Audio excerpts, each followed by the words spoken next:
My wife was unfaithful to me, but not with a neighbor, best friend, or someone from the gym. No, it's not a typical affair. Let me calmly share this with you all. My wife cheated on me with my stepfather. I loved my mother until her last day. She was my everything. We always supported each other in our projects, at least until her passing 3 years ago, leaving a huge void in my heart that I thought I could fill with my wife, Melissa. However, my mother had one pseudo-negative side. She didn't fully appreciate her husband, Richard. You see, Richard is my stepfather.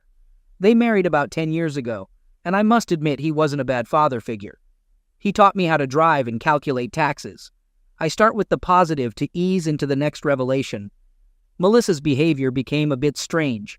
I reminisced a lot about my mom, and according to Melissa, there were whole days when I seemed depressed. Coping with such a loss isn't easy, and I don't think I can be blamed. Now, Richard becomes relevant because one day, I was using Melissa's phone to respond to her work messages. Nothing inappropriate happened. It was the typical movie scene. She was in the bath and got a work text. Knowing her business well, I replied, even warning her about it. While replying, Melissa received another text, and since the notification popped up, I ended up reading it. It was from a certain Rick. The message started with, "Hey Millie." Millie is a nickname I gave Melissa when we first met, and I'm the only one who calls her that. The fact that Rick had no last name in his contact profile caught my attention with a red flag. Feeling uneasy, I opened the message to dispel doubts. What I found left me paralyzed with horror. Rick apologized for writing at that time, expressing his inability to stop thinking about Melissa. Examining the rest of the conversation revealed deleted messages and another one-time view message. Trembling with fear, my worst fears came true. Melissa was having an affair with somebody else. As evident from the beginning, you might already have a notion of the person involved. Who exactly was this Rick? Well, was it the same individual? I knew it was Richard, my stepfather. That's when I devised a plan to confirm it. Initially, I messaged the so-called Rick, instructing him to meet me the next day in a specific part of town. He had to be seated at a designated table wearing a green shirt, details he didn't quite comprehend initially. Despite the risk, I insisted he comply, deleting our earlier exchanged messages to erase any evidence. The next day, I would be confronting the individual without him realizing it concerned me. It gave me a lot of courage. I'm not a violent person, but given the situation, I dislike being perceived as a fool.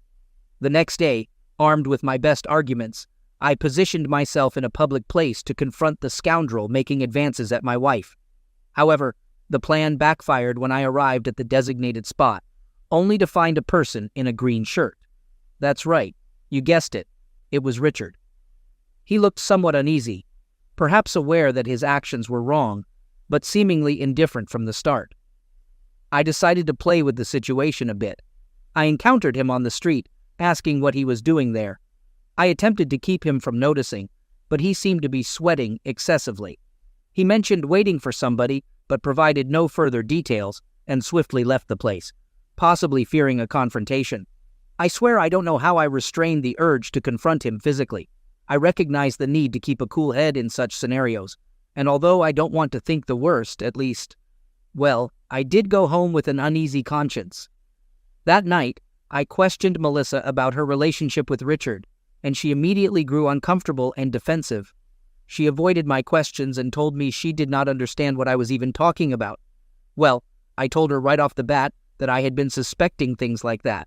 Richard was seeing somebody else. I said I had no problem with it, as he deserves to move on with his life too. It just hurt a little that he wasn't confident enough to tell me since we were so close. Instead of telling me to try to talk to him about it, Melissa told me to leave it alone, as it was his private life. And if he did not comment on it, maybe it was out of embarrassment or something. So, it's best to just keep it to himself. Well, I went ahead and insisted a bit and ended up stating that I asked her about her relationship with Richard so that she would be the one to ask him about it, and sighed. I felt a little broken by all the lies being told to my face, so I told myself that if I was going to try something bold, I would at least need hard evidence. I started to map out a plan regarding the phones. Update. Regrettably, the plan unfolded with unsettling success. Upon scrutinizing fabricated messages, I discovered the undeniable truth that both my wife and stepfather were engaged in an affair right under my nose. Life's cruelties found their way to me, and it was my turn to bear the consequences. I captured the damning conversations through screenshots and opted to confront them both. I arranged a modest dinner for the three of us, intending to expose them as the traitors they were, those treacherous individuals. The dinner was tense. They were unusually silent, suspecting that I was privy to more than I should be.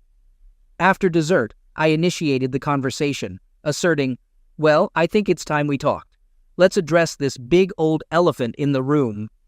This prompted desperate responses from both. While Melissa appeared quizzical and confused, avoiding an objective answer, Richard seemed crestfallen, resembling a scolded child. I insisted they provide an explanation, but they continued evading for quite a while. It wasn't until I presented the evidence that they finally confessed. Here's the summary of their statements. Richard began by expressing remorse. He apologized, acknowledging that he didn't intend to hurt me. He mentioned the vulnerability and impressionability of people, emphasizing how sometimes individuals find themselves in a dark abyss. He clarified that he wasn't making excuses and acknowledged that good people can end up committing despicable acts. The conversation shifted to my mother, and I couldn't contain my anger. I interrupted him, losing my temper and almost resorting to physical violence. Melissa intervened, her interjection adding to my frustration as it was more blunt and rant-like. She discussed how our faltering marriage led Richard, with experience in the field, to assist with various issues, initially offering his point of view and later transitioning from anger. I felt nauseous, but I had to suppress it to avoid appearing weak.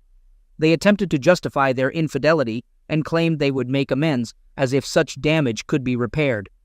I started yelling, and since the neighbors heard everything, the entire block fell into spectral silence. I'd never felt this furious, and had we not removed the knives from the table, I feared that something serious could have transpired. I document all this, understanding that anonymity prevails amid a sea of tears from everyone involved. We agreed that everyone would leave the premises independently, leaving me alone in the house that night. I wasn't certain where Melissa spent the night, but the thought of her being with Richard made me a bit anxious, though given the circumstances, I didn't consider it entirely plausible either. Update. This marked the commencement of a negative phase for me. Firstly, due to my poor emotional state, my work performance suffered, jeopardizing my job. To compound matters, rumors of infidelity circulated within and outside the offices in this small town, where any rumor becomes national news. Given that many people know me and knew my mother, knowing what happened is a profound shame. While I recognize that Melissa and Richard might be facing difficulties too, I honestly couldn't care less. Melissa attempted to contact me a couple of times by phone. It happened twice in a row, but I promptly ended both calls in anger, and afterward, she refrained from further contact. Richard's approach, however, took a different but equally unsatisfactory turn. Out of the blue, he came to the house, urging me to reconsider forgiving Melissa. He claimed she was young and impressionable, placing the blame squarely on himself. I rejected his apologies and insulted him, emphasizing that he had not only offended me, but also tarnished the memory of my mother. I made it clear that I appreciated him being in a place where he and Melissa belonged, the depths of despair. The guy started crying, and I remained indifferent, reflecting on how long they had been engaging in their actions right under my nose, which sickened me. Feeling the need to address the situation before it took a toll on my sanity, I confided in an old friend, Lola, who had introduced Melissa and me. Lola shared my outrage, even apologizing for the introduction, acknowledging the great wrong it put on me. She hadn't spoken to Melissa since and was hesitant to do so, despite their close friendship. However, she asked a rather curious question about shared assets within the marriage. We hadn't signed prenuptial agreements, a decision that seemed less than smart in hindsight, especially since Melissa initially suggested signing them. I pondered whether Melissa would be remorseful, willing to give me everything in a divorce scenario. However, my concern shifted to the house we lived in, which belongs to Melissa's family. Originally owned by her aunt, they allowed us to stay there indefinitely. I feared Melissa might remember this information and evict me. Under these circumstances, it would be miserable for her to throw me out on the street. But considering her betrayal, anything could happen, At this point, maybe the recent calls she made were just for that purpose. Update. Certain aspects of my life must progress for improvement, either forward or upward. In my case, it's a bit more specific, and it goes by the name Colombia. I arrived in Colombia a few months ago, and before delving into my experiences in the country, I want to explain why I made such a radical decision. Remember the situation with my ex-wife and stepfather? Well, following that, a little less than a year ago, I sank into a profound depression, the worst I had ever witnessed in my life. There were moments when I contemplated the most dreadful fate, self-damage. However, with the support of my friends and my psychologist, I managed to navigate through it. In discussing changes and acknowledging that I hadn't seemingly overcome my mother's grief, I recognized the need for radical changes in my life. After much meditation and a bit of introspection, I felt that establishing a new residence in the city would be counterproductive. As I mentioned, the town was pleasant but small, where everyone knows each other. So, I was encouraged to move to another city, and I did. I stayed in a nearby city for at least a couple of months, long enough for my new job to provide some valuable contacts. Among them was a coworker who recommended an international assistance website. Initially, I didn't grasp it well, but after some research, I learned that it was the equivalent of a golden opportunity. What do I mean? Well, it's a platform where people from various parts of the world can work in different countries, immersing themselves in diverse cultures and customs while remaining productive. Initially, the idea seemed somewhat whimsical, but gradually, it caught my attention. There were several places I considered: Russia, Australia, Egypt, Brazil, Romania. However, in the end, I chose Colombia. Latin America was a region rich in culture, often referred to as our neighbors to the south, as my mother used to say. Her influence, having lived there for a year in her youth, significantly impacted my decision. She described it as one of the most beautiful experiences of her life. So, why not?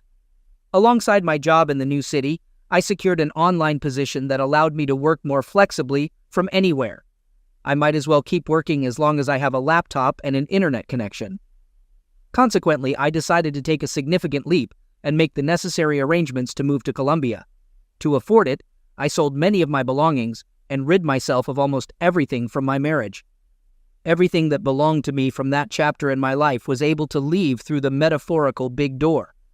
I opted to stay out of the public eye for a few weeks, cutting off all contacts and ignoring communication from both Melissa and Richard, who persistently called or texted. I'm uncertain if ghosting is considered good practice, but in my case, it was the healthiest thing I could resort to without going insane. Eventually, the calls ceased, though occasionally I would receive a missed call from them. The ironic part is that it always involved a long-distance communication issue. They never agreed to show up at the door of my residence, though I doubt I would have opened it anyway. And that's how I headed to Colombia. I felt a sense of loss for my previous job, but I also considered that venturing to a place so far away, with different customs and even a distinct national language, could bring positive changes with numerous possibilities at hand. I was a new man, ready to conquer the world. I just needed to be introduced to that world, and if only they knew that I coped quite well with the language issue. Thanks to my mother and my school Spanish classes, I managed to get through them, receiving only passing grades in all my reports. Of course, I had to refine my language skills, but within a few months, I was proficient enough to place orders at the grocery store. The job I secured involved being an assistant in a law firm, handling calls and redirecting cases. Although initially challenging due to the language barrier, it would become more bearable with the guidance of my superiors and the recurring conversation patterns. Update. I was highly preoccupied during my time in Colombia, establishing a new life. However, there are always lingering ghosts from the past. Despite thinking I had moved on from my ex-wife and stepfather, they resurfaced.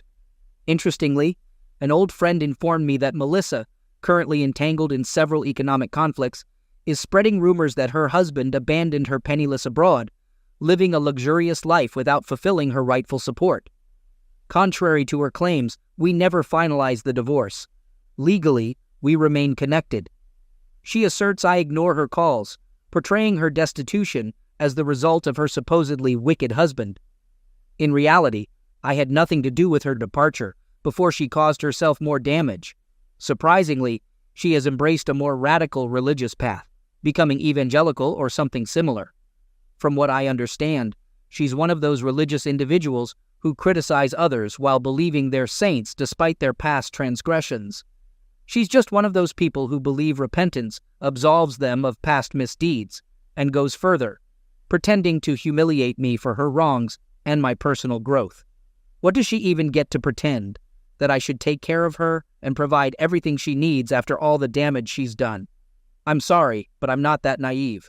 My friend informed me that she even claimed I insulted and offended her about various personal matters.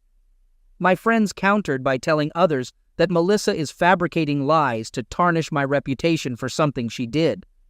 All of this infuriates me. However, what keeps me most curious is that Richard does not make an appearance in any of the stories I tell. I haven't heard from him in a long time. Since I blocked him, and he wasn't much of a social networker, I saw him less. Recently, I noticed he hadn't posted anything, deepening the mystery. I thought he blocked me, but no. Many asked me about him for the same issue. I neither worry nor care about Richard. On a more positive note, I've been doing well. Initially working as a legal firm assistant, I faced challenges and ended up working at a supermarket with a demanding schedule. While the pay was good initially, the workload became overwhelming. Eventually, I climbed the corporate ladder, even becoming a branch manager, surprising many due to my short time there. Currently, I maintain a manageable schedule, allowing me time for personal pursuits on weekends. I've met a couple of girls, dated, and embraced the single life in Colombia. Despite not making significant progress in that Trillianagard, my social interactions remain casual. Overcoming my mother's issues is delicate, and though I feel I fell short, I strive daily to make her proud from a distance. Update. The world is a collection of coincidences, and I find myself confronted with the news of Richard's passing. It has been 3 years since our conflict unfolded, and just yesterday, I was reflecting on it in my writing. Today, a friend informed me that Richard was discovered dead in Greece.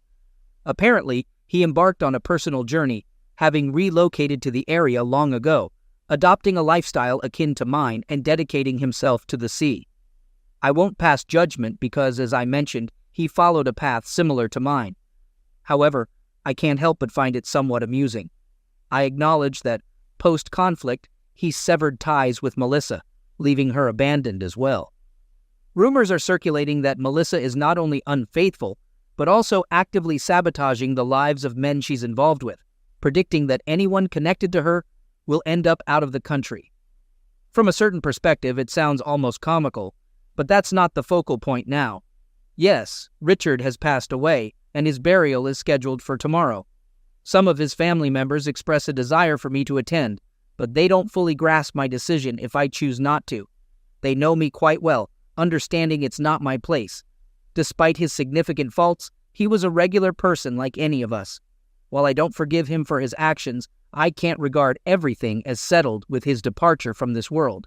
In therapy sessions, there was extensive discussion about resentment and revenge. I transitioned from harboring active hatred for these individuals to adopting a more permissive stance. I mean, it's not worth getting overly angry about it. Although Melissa's negative comments behind my back resonate with me, every story reaches a satisfying conclusion eventually. With regards to Richard's relatives, I offered my condolences and wished them success in their endeavors. They reciprocated the same for me, expressing apologies that seemed misplaced as they weren't the ones directly involved in the actions or responsible for making amends in the first place. Update. Having some free time now, after the ordeal I went through, I can finally sit down and narrate the events leading to its conclusion. First, I'll explain my absence, as my lawyer advised against revealing part of this situation until the trial concluded. And now, with the verdict delivered, I can share it all. To hell with Melissa. She is the most despicable, vile, manipulative, and conflictive being I've ever encountered. She achieved the impossible, making me wish her well to hell. In essence, all our past relationships ended with her becoming my biggest enemy after the concluded trial. Let me delve into more detail since, as I mentioned, I now have the time after 2 long months. Finally, the victor gets to tell the story. After Richard's pass away, Almost all the assets he owned became Melissa's, as per his will made years ago. Amid his frenzy of spoiling Melissa during our relationship behind my back, Richard had this peculiar inclination, quote, to be part of her life in ways unknown to me, like giving her gifts or accompanying her on errands, always under the excuse of spending time with his daughter-in-law, who, during that time, audaciously put Melissa in his will. And guess what? He gave her all the assets, feeling it would be a help to her regardless of our marriage's outcome. A man's mind in the throes of passion can be a confused and erratic space. The affair began when I found out about the division of these assets, informed by one of Richard's nephews about everything that would be Melissa's property. Truth be told, Richard had quite a few things to his credit. I'm talking about cars, a couple of houses, an apartment, and even a farm outside the state. We all agreed she did not deserve it. Moreover, I was told that Richard himself had regretted his will, but let time go by during his stay in Greece, never thinking of amending it. Everyone said what he had left would be mine, and it bothered me that Melissa would just take it all. But something interesting would change everything. In the same way Richard allowed the modification of his will, not having signed the divorce with Melissa would, in theory, make the holder of 50% of his property. That's when I consulted my lawyer. I won't say his name. I'll just say he is perhaps one of the people I fear most for his intelligence. A divorce and marital dispute lawyer, one of the sharpest and shrewdest, with an almost 100% success rate. That's when I initiated a joint property settlement by marriage. Later, I learned Melissa sought my lawyer but couldn't afford him. He's not cheap, but I decided to invest my savings for a more secure outcome. That's when I learned something depressing. Melissa got into this new religion for financial convenience, doing terribly in her decision-making and fighting tooth and nail to claim everything in Richard's will. While I could have a solid basis regarding the assets, for it was clearly stipulated that she would own the whole thing, my lawyer appealed to one little detail: infidelity. Due to a violation of the marital agreement and the absence of signed prenups, there had to be an equitable distribution of assets. So we took care of that to prevent Melissa from having a chance to win. You should have seen her face when they gave the verdict. She was red as a tomato and almost regretful of everything she did. It's been a few weeks now, and the results shocked me by how grim it was. Melissa lost everything in the blink of an eye. How? No idea. My lawyer said it was amazing how someone could handle her newfound fortune so poorly, and I feel like I dodged a bullet by separating from her. Of course, the divorce was discussed right after the split, meaning she could no longer argue for my part of the deal. I admit my time in Colombia was amazing, but returning with heavy pockets is a more rewarding experience. No one speaks to Melissa nowadays, and her religious friends only speak to her out of politeness, leaving me with the moral satisfaction that eventually karma will exist for those who damaged you. Second story. Allow me to share my tale. I'm Emery, and I fell in love with Lila during our teenage years. We tied the knot at the age of 20, eagerly anticipating the beginning of our life together. However, a sense of incompleteness always lingered. I had forsaken college to work and support my young wife, yet the unfulfilled dream of completing my degree persisted in my thoughts. Determined to address this, I opted to return to school part-time and accomplish what I had started.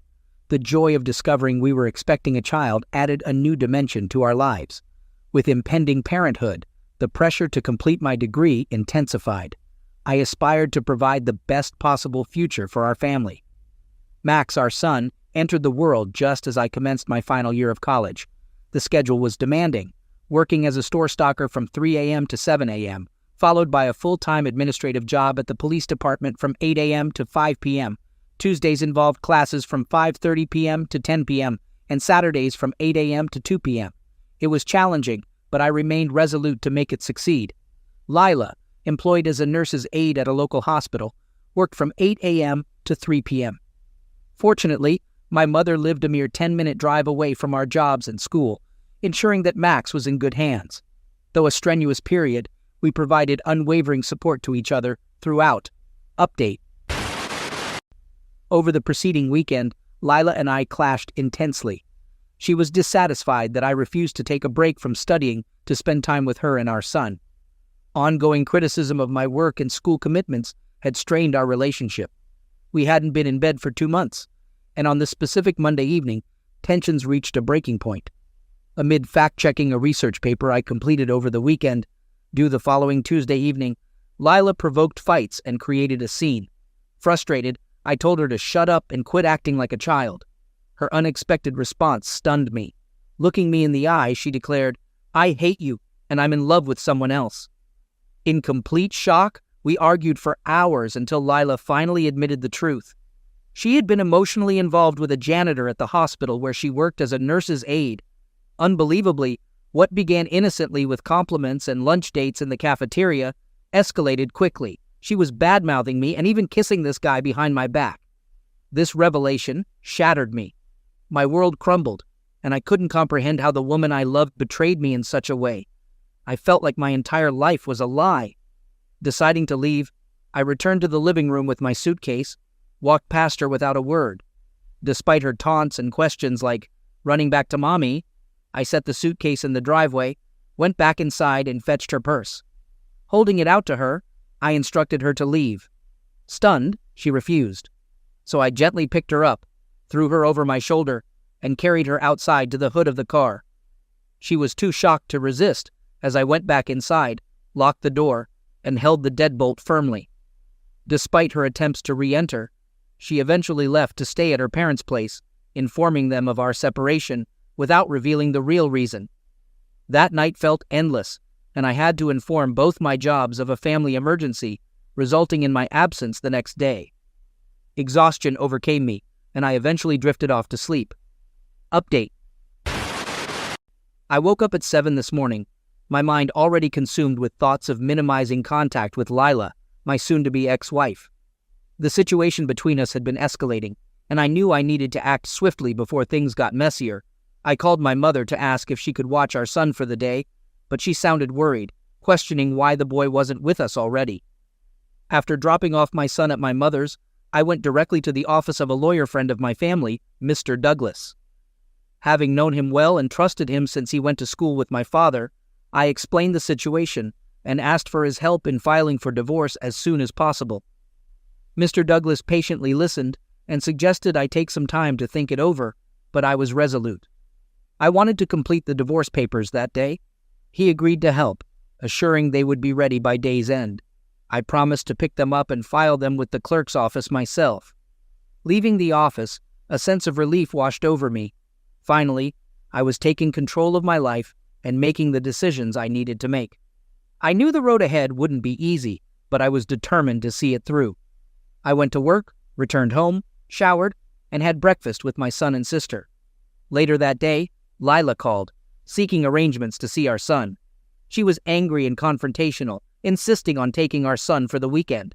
I refused, suggesting we meet on Sunday at a local park. Lila hung up on me. Heading to work at the police department, I couldn't shake the unease from my conversation with Lila. I decided to take action, going to the clerk's office to file for divorce. Later that day, a coworker informed me the papers were ready to be served to Lila at her workplace. I called a deputy I knew and asked him to serve the papers to Lila at work, and he agreed to do so the next day. Lila returned to work after our phone call, and her janitor chatted with her throughout the day. They couldn't have lunch or meet that evening because he claimed he had to attend something with one of his kids. Lila, under the impression he was divorced with 3 children, went to her parents' house after work. Later that night, she called me 3 times, but I hung up each time I realized it was her calling. One day around noon, Mr. Douglas entered the nurse's station and asked for Lila. When she came forward, he loudly declared, "Mrs. Lila, you are being sued for divorce due to infidelity." Shocked, Lila fell to the ground, and the hall supervisor, Alex, rushed to her aid.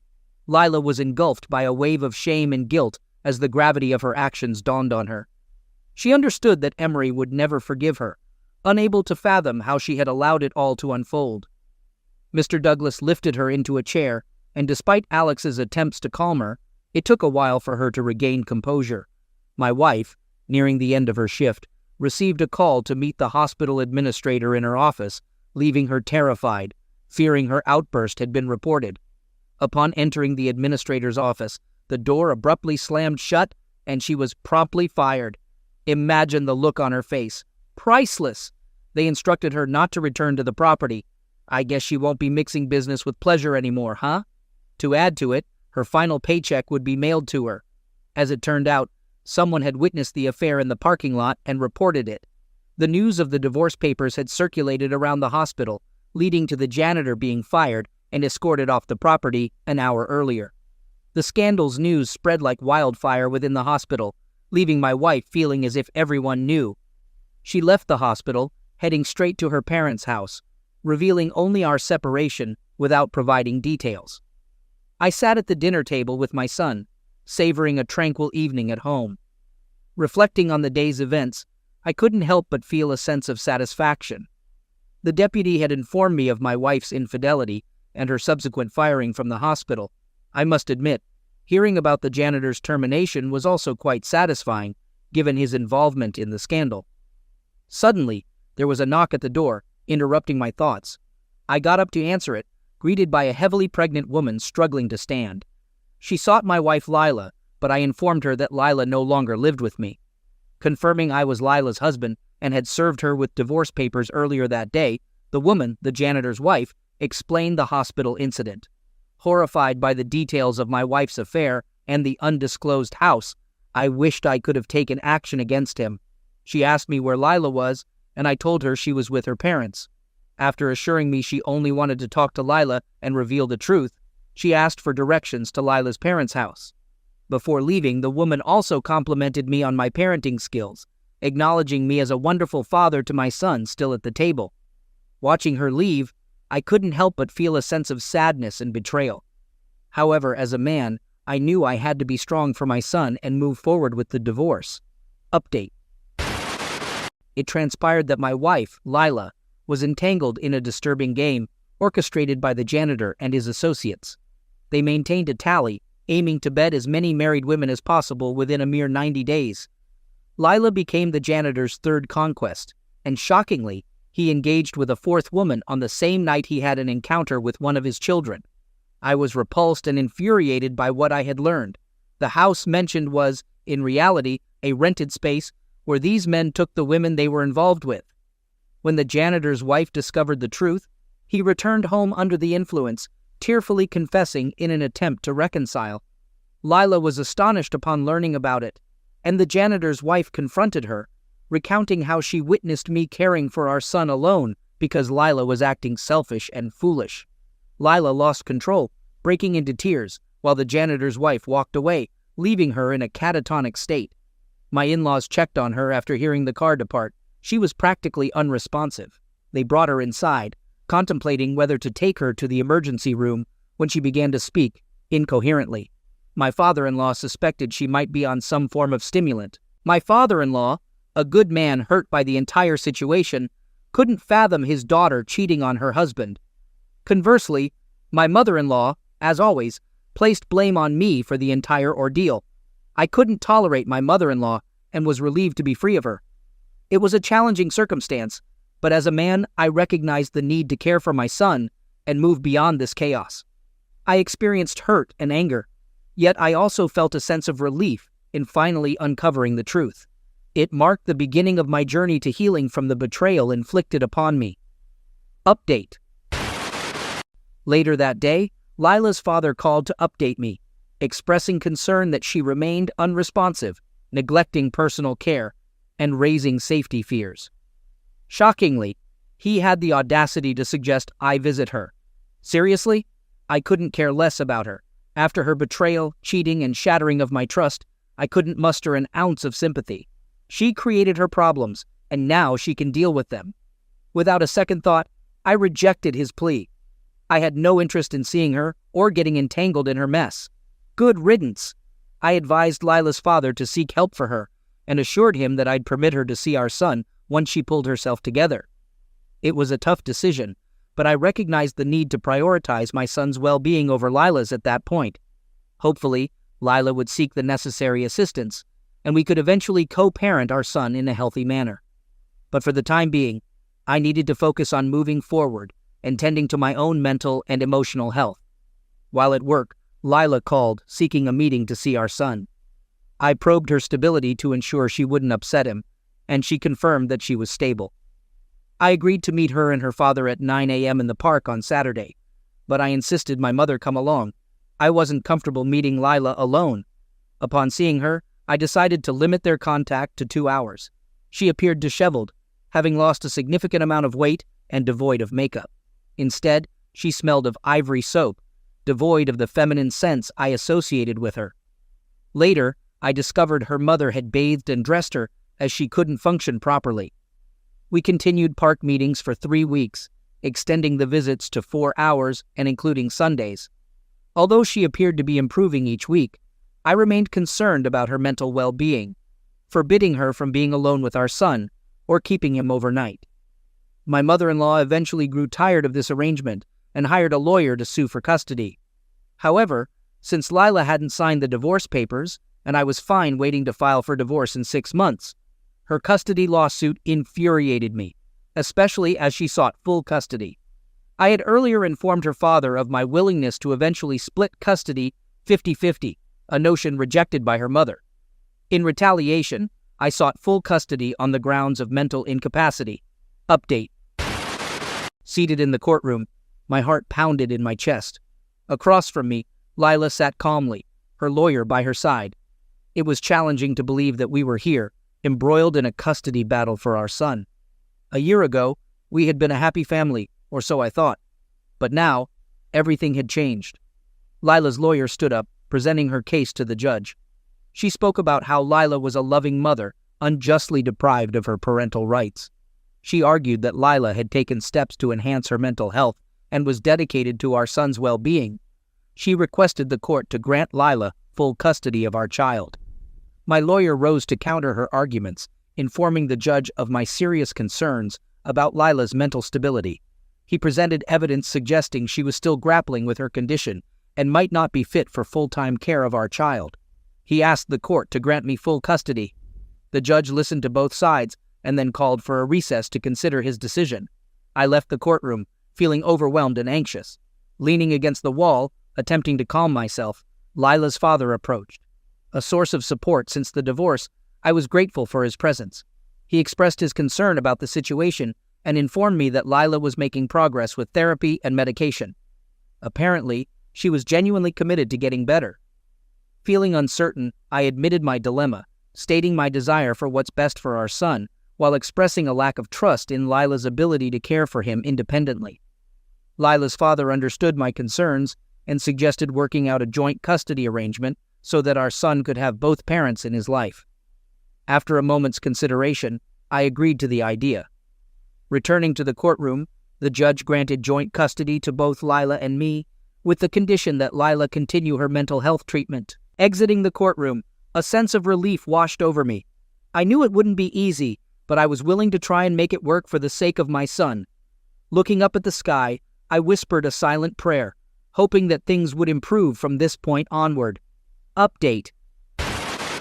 Lila approached me with a proposition, the idea that we should reconcile and move back in together to try and mend our relationship. As I stood there, gazing at Lila in disbelief, she continued to present her case, attempting to justify her actions and persuade me to take her back. However, her words failed to resonate with me. I could sense anger welling up inside, ready to erupt like a volcano. Without hesitation, I abruptly shut the door in her face. The audacity she displayed by showing up at my door after causing me so much pain was unbelievable. My heart was still recovering from the wound she had inflicted, and she had the nerve to suggest giving our relationship another chance? It was absurd. As the door closed, I took a deep breath and turned around to find Amber witnessing the entire scene. Oh yes, I've discovered someone who surpasses Lila by 1,000,000 times. Her name's Amber, and she's an absolute rock star. We connected instantly, sparking like fireworks on the 4th of July. Her eyes conveyed empathy and support, and I felt a surge of gratitude towards her. She had been my pillar of strength throughout the ordeal with Lila, and I couldn't envision going through it without her. Amber enveloped me in her arms, offering comfort as I vented my frustrations. She assured me that I had made the right choice and deserved better than someone who had hurt me so deeply. Her presence was soothing, and I felt a renewed determination to move forward and leave the past behind. In the following days, my focus shifted to building a future with Amber. We spent time together, creating memories and embarking on new adventures. Her positivity and zest for life were contagious, and I found myself smiling and laughing more than I had in a long time. With her by my side, the pain of Lila's betrayal gradually faded, and I began to heal. Meanwhile, Lila persisted in attempting to reach out to me, but my decision was firm. I had severed ties with her toxic drama and empty promises. She remained a distant memory, a lesson learned, and a chapter closed in my life. With Amber, I was moving forward. Life was too short to dwell on the past, and I was determined to make the most of every moment with the woman who had captured my heart. With Amber, I had discovered true happiness, and I was prepared to embrace the incredible future that awaited. Cheers!